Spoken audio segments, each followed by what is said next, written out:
Hey fam, what's up, what's up, what's up? This is Robert Anton here, robertantonnyc, coming to you with your no frills American Idol commentary from a singer. Yeah, baby, we are at the top 24 and they're having a showcase. I'm going to tell you more about it right now. Let me tell you what happened.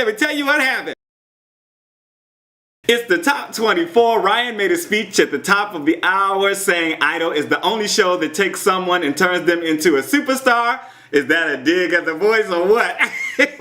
They were performing at the Viviana in downtown Los Angeles. Over the next 2 weeks, the idols will do solos the first nights, duets the second nights, and 5 will go home. And many past idols will be coming back to perform with the contestants for the duets. Ryan announced Fantasia and others. You know, the only thing that I care about is Fantasia, right? We started out the show with Stepany Negrete. She did Mama Knows Best by Jessie J. And she came on strong and was on top of the hits on this, you know, from the beginning. Her voice was a little thin on the song. It didn't have that full rich sound. It came off a little shrill to me, but I liked her stage presence and the way she worked the crowd. This is the second time she started the show in 2 weeks, right? I thought she could have done more with the ending also, with the way she ended the song. Keith said she could have loosened up more. J-Lo called her the full package. Harry had many compliments, but he felt something was missing. MacKenzie Bourg was next. He did Say Something by Great Big World, and he pulled out a banjo and set those eyes right to the camera as he started. I was like, go ahead on. A really nice tone with sweet melody changes.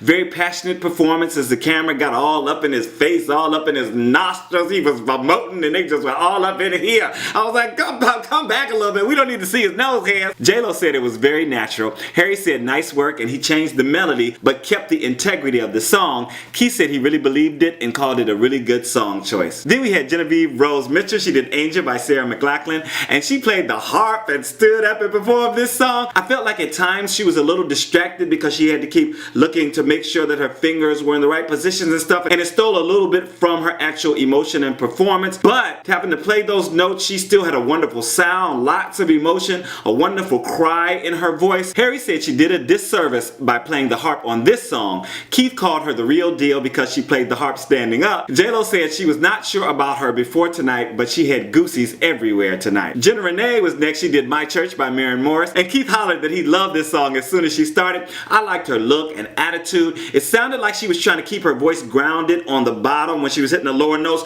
but it really got bright at the top. I thought it was fun, but I don't know. Keith said he's curious to hear other sides of her. J-Lo said she felt like she was in her element. Harry said he liked the energy and enthusiasm, but felt it was a little shouty and she sacrificed the pitch. Then there was James the 8th. He did Love Lockdown by Kanye West, and this was a nice arrangement that fit his style very well, and I almost didn't recognize the song right up front. It was such a radical change and it could help or hurt him with the judges. I liked the blues flavor of it and the way he worked his voice and he worked the melody around it, but we'll see what the judges say. J-Lo called it an interesting choice but didn't know if it grabbed her. Harry said it felt good but wondered when it would get more complex. Keith said it wasn't compelling enough to keep him interested. Do you think they liked it? And if I'm compelling enough to keep you interested, please make sure to thumb up the commentary and let me know. It also lets other people know that we're over here discussing the last season of American Idol. I thank you guys so much for your enthusiasm. I thank you for your love and I thank you for your thumbs. Next up was Sonika. Vaid. She did Safe and Sound by Taylor Swift, and she chooses songs that work so well in her voice. This really worked her range and had her going in and out of falsetto, and she navigated it all so well. Her sound is gorgeous, though her performance is just a little pageanty. She just does stuff it's not very natural on stage, and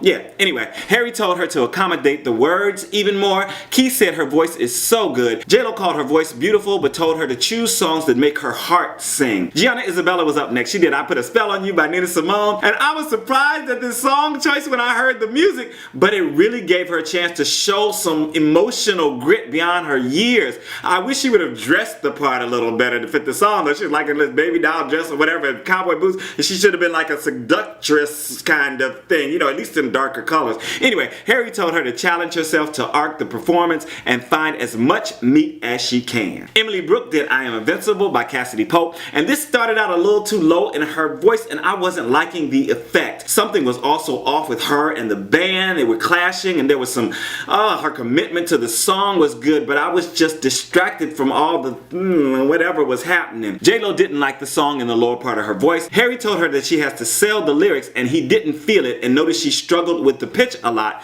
Keith liked that she was exploring and looking for her her artistry. So during the commercials, there was a poll, I think, and they asked who, let me read, what about, I'm missing it. They asked which judge would people like to duet with, and 100% of the people said J-Lo, including me, by the time the commercials were over anyway, so I don't know how it's going now, but that was so funny to me. Everybody wants to duet with J-Lo, huh? Avalon Young was up next to sing. She did Love Yourself by Justin Bieber, and she started out sitting on the stage and asked the crowd how they were doing, just very conversational, very sweet. I liked how this sounded in her voice, though there was just a little nasality that bothered me a bit. She's such a good storyteller, but I felt like she could have picked a more emotional song. I liked the vibe, but it just wasn't competition material to me. Harry suggested that she modulate the song up on the end and called it strong. J-Lo said she had the audience in the palm of her hand when she opened her mouth. So I guess we agree to disagree, right, judges? Jordan Sasser was up next. He did All By Myself by Celine Dion. He started out singing right into the camera and bringing out them big emotional guns. I like that he's choosing big songs, but this was a little shaky going into the first chorus,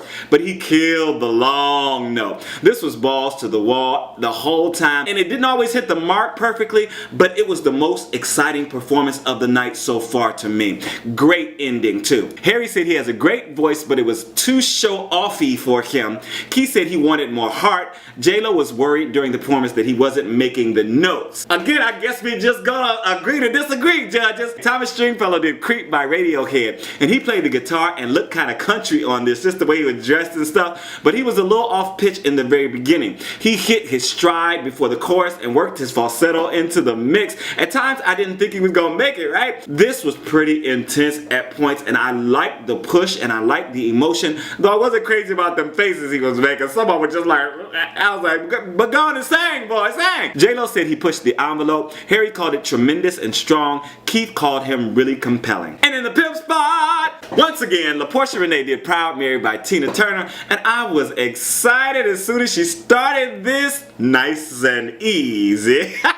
She even did some of the choreography and talking. It was good to see her working the stage and slinging her body and shaking and stuff. You know, big girls can do it too, you know what I'm saying? But all the while, through all of that movement and everything, she kept the vocals steady and strong. Keith stood for her at the end. Harry mused that she was going to make others get better or want to quit the competition. Keith said she remains a portal for the gift. J-Lo said it's a joy to listen to her sing. And that is it for the night. Oh my God! So who do you think is going home tomorrow night? Are you excited to see duets tomorrow? Let me know down in the comments. Tomorrow night, the same contestants will be doing duets with Idol alum, and 5 will go home. If you're still here, make sure to let me know down in the comments that you stuck around. This is Robert Anton, robertanton.com. I'm out.